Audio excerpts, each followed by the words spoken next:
Sagittarius, hi, welcome to Mystic Queen PH. At ito ang inyong weekly reading for September 30 to October 6, 2024. If you're interested in private readings, meron tayong link sa description at sa pinned comment, check nyo na lang information kung paano mag-book for a private reading. Okay, let's see, Sag, what's coming to you this week, September 30 to October 6 for Sagittarius. Uy, harvest. O meron kang aanihin. Yung mga itinanim mo, aanihin mo na. So, syempre, kung wala kang itinanim, wala kang aanihin. 'Di ba? O, kailangan may itinanim. So, expect that you will see the results ng mga in-effortan mo, pinaghirapan mo. This can be your career, your business, or literal na mahilig ka sa mga pag-aalaga ng halaman, no? Or mga root crops na sa agriculture ka or nag-aalaga ka ng mga livestock, no? Yung mga manok, baboy na pwedeng pagkakitaan. So, it's harvest time. Sabi nga kung anong itinanim, yun yung aanihin. So, ang tanong, ano ba yung tinanim mo? Okay. O self-study. So, may mga pag-aaral, no? Pagpapaunlad ng inyong kaalaman. Ang mga Sagittarius, mahilig mag-aral. Oo. It's like hungry for knowledge. Doon kayo mas nag-e-enjoy, doon kayo mas na-excite sa mga bagong impormasyon na nalalaman ninyo. Yung iba sa inyo, pwedeng formal education to na papasukin nyo or pwede rin namang online courses, pwede rin self-study, 'di ba? Meron tayong YouTube University at kung ano-ano pa, no, na pwede nating malaman sa internet. So, you are going to learn something. Pwedeng nag-aaral ka ngayon na magnegosyo or nag-aaral ka ng bagong skill na magpapaunlad sa iyong buhay. Oy, prosperity, oh. Wow. So, ang ganda. So definitely, no, yung iba sa inyo, karamihan sa inyo Sagittarius, this is a good harvest. A prosperous harvest. There is growth.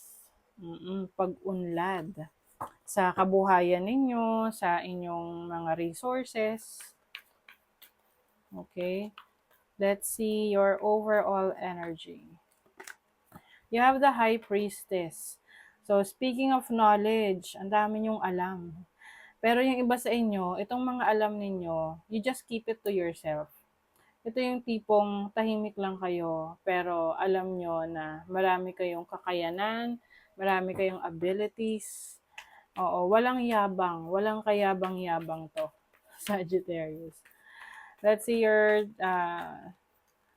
challenge. You have the Seven of Cups. Oy, maraming options available sa'yo.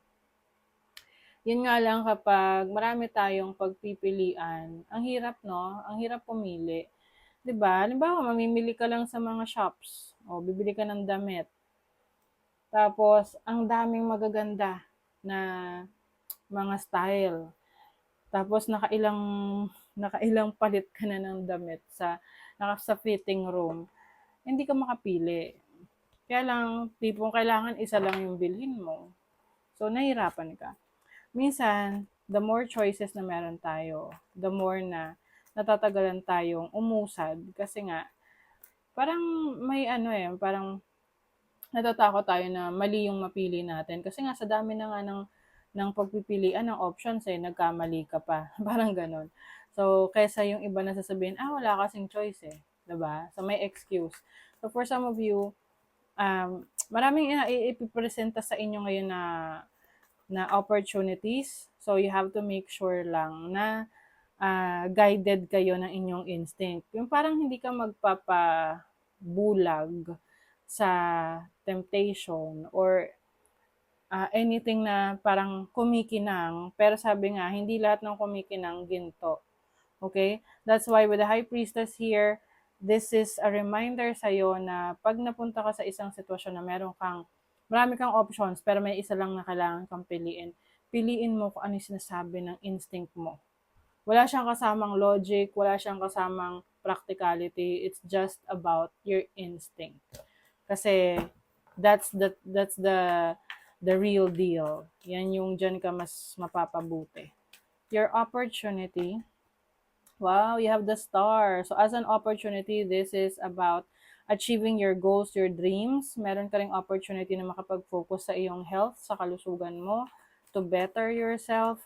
I also see you na pursigido ka eh. Lalo na't nakikita mo yung mga resulta ng mga pinaghirapan mo, pinagpaguran mo, ng mga effort mo.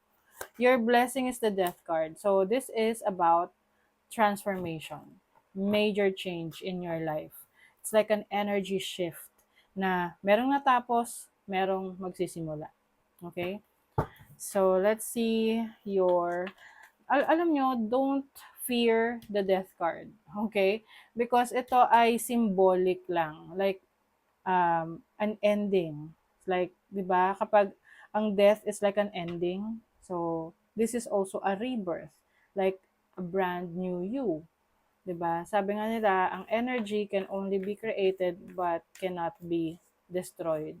So, it's like nagta-transform lang siya, nag-iiba lang siya ng form or ng kanyang manifestation, but it's still the same energy, nag-transform lang siya. You get my point? Okay, so let's see your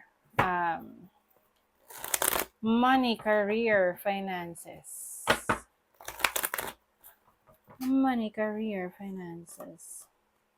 Challenge yourself to do what you think you can't. Oh, 'di ba? I-challenge mo yung sarili mo sa mga bagay na akala mo hindi mo kaya. Kasi once na mag-limit na tayo sa isip natin, ang hirap nang gawin. Kasi yung mind natin napaka-powerful niyan eh. Pag sinabi mo, ay hindi ko kaya yan, talagang sasabihin, i-imprint na sa utak mo na, ay hindi mo talaga kaya, kaya wala kang magagawa. But if you tell yourself na, teka self, kaya ko to. So, magre-reprogram, magre-reprocess yung iyong mind na, uy, kaya mo yan. O, di ba? Mas lalong lalakas yung loob mo. Iba sa inyo, you are going to make money sa online selling. Oo, pwedeng meron kayong Shopee, TikTok, Lazada, or kung ano pang online selling platform na doon kayo mas magkakaroon ng opportunity to earn money, to bring more income. If you have a business, no, maaari ring yung iba sa inyo papasok sa isang trabaho na online, 'di ba? You don't need to go out, at the comfort of your home lang. Basta may internet, kikita ka. Ayan, ang dami mong responsibilities. Ang dami mong kailangan gawin. Pero kaya mo. You know why? Kasi meron ding taong nandyan sa tabi mo who is helping you, karamay mo, supporting you. This can be your romantic partner or mahal mo sa buhay. Someone na naniniwala sa kakayanan mo. Kaya, supportado ka niya. Your love life, you have potential. Uy. Okay. So, some of you, you are in a connection with someone. Parang nagsisimula pa lang, no? Na may potential tong relationship na to na maging, seryosong relationship in the future. Basta maging open-minded ka lang. Na, minsan kasi may mga ideals tayo na, ito yung tipo na gusto ko na makasama sa buhay or makarelasyon. Pero, hindi naman talaga nasusunod yun eh.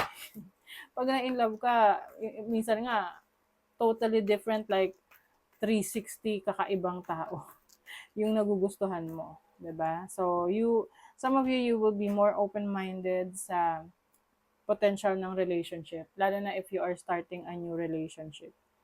But if you are in a relationship right now, I think meron kayong mga susubukan na mga kung ano-anong gawain with your partner para mas mapatatag niyo yung inyong relationship. Wow, you have the King and King of Wands, oh. Mas magiging experimental kayo sa inyong relationship.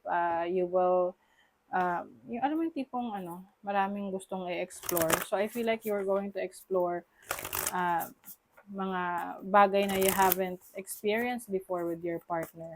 Kaya na lang mag-isip kung ano yan, travel ba yan, sexual connection ba yan. Release. Okay. Sometimes the best way to grow is to simply let go. So I feel like itong ili-let go nyo is something that will change your situation. So I think yung li-let go mo na yon is yung old self mo, yung dating ikaw. Kasi ngayon mas magiging experimental ka, mas magiging open ka sa mga new ideas and potentials sa buhay mo. Okay? So that is your reading, Sagittarius. Thank you so much. Bye.